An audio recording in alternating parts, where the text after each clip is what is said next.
As I told you yesterday, the CRTC granted mandatory carriage to 2 CBC television channels. Everyone in English Canada will now be forced to pay for CBC French news, even in places like BC, where French isn't even in the top 10 languages spoken. And everyone in Frenchist Quebec will now be forced to pay for CBC News Channel in English, even if no one wants it or watches it. That's mandatory carriage. It's a gift from the government regulator to the government TV station, on top of all their other gifts, like $1.1 billion a year. And the response from the media party? Crickets.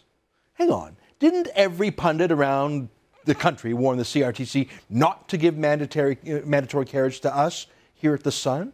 Didn't they say it's obsolete and uncompetitive, and that sure, every other news channel in Canada received that same license when they started, but that was then and this is now, so no more mandatory carriage licenses should be issued. Didn't they rail about it at great length when the prospective licensee was us here at The Sun? Well, we haven't got ours yet. I don't know if we ever will. But the CBC just got 2 mandatory carriage orders and silence. My friend Andrew Coyne of the National Post was particularly energetic in his opposition to The Sun getting a license. He wrote about it twice in the National Post and in other Post media newspapers across the country too. And then on Twitter, he must have written literally 100 tweets opposing mandatory carriage for us. But he and the rest of the media party haven't breathed a word of opposition or scandal in response to yesterday's ruling for the CBC.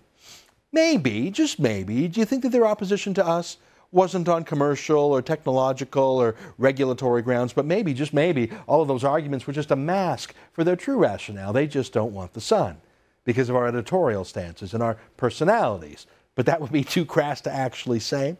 I like Andrew, and he's generally thoughtful, so I sent him a note today asking for his high-minded explanation for why he and all his friends kicked the living daylights out of our mandatory carriage application, but have stayed silent in the face of the CBC's.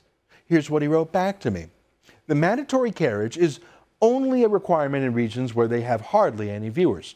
Radio de Canada in English-speaking parts of the country and CBC News Network in French-speaking, in keeping with an existing minority language mandate.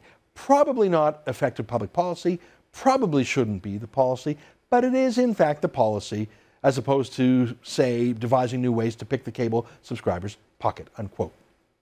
So that's why Andrew Coyne is fine with it, because it's especially bad, because it's forcing the CBC on places where he acknowledges no one wants it. And it's fine because that's policy, and you know if that's how it's done, then that's how it's done.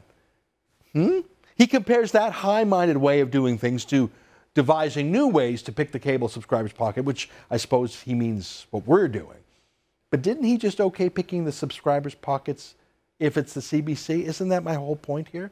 He has accepted without a protest a regulatory gift to the CBC, precisely the one that he has railed against for The Sun.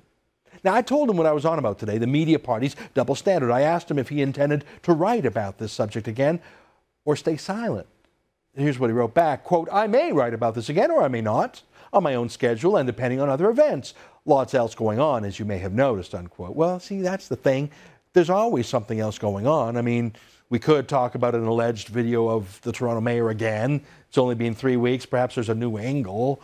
Coyne talked about The Sun twice, as if that were the most important national issue twice, which of course it was to him, not the license, but stopping The Sun from getting one, which is my point. If it's The Sun getting a regulatory ruling, it's the media party's top priority. If it's the CBC, well, maybe they'll get around to writing about it. The variable isn't mandatory carriage, it's who asks for mandatory carriage. And we're just not classy like the CBC. We're not fancy or bilingual or Toronto-centric. As Coyne himself said once on Twitter, he'd rather work as a hooker than work for Sun News. Funny that prostitution was on his mind, though, because it reminded me of the multi-million-dollar deal that the CBC cut with Andrew's company called Post Media. Funny how after that deal, the Post stopped running its regular CBC Watch columns, and funny how the Post has stayed pretty silent about the CBC's mandatory carriage. In fact, utterly silent. But we're the prostitutes, I guess. Look, I'm not picking on Andrew or the Post. He's actually my chum. I like the Post. Andrew was kind enough to write back to me. I think he's less of a hater than most of the media party. Unlike most of them, he values his independence and actually can be quite contrarian where the rest of them are a partisan pack. I'm just pointing out that even with the most principled member of the media party, there is a deep double standard. Andrew's opposition to the Sun getting mandatory carriage is not about economics or principles.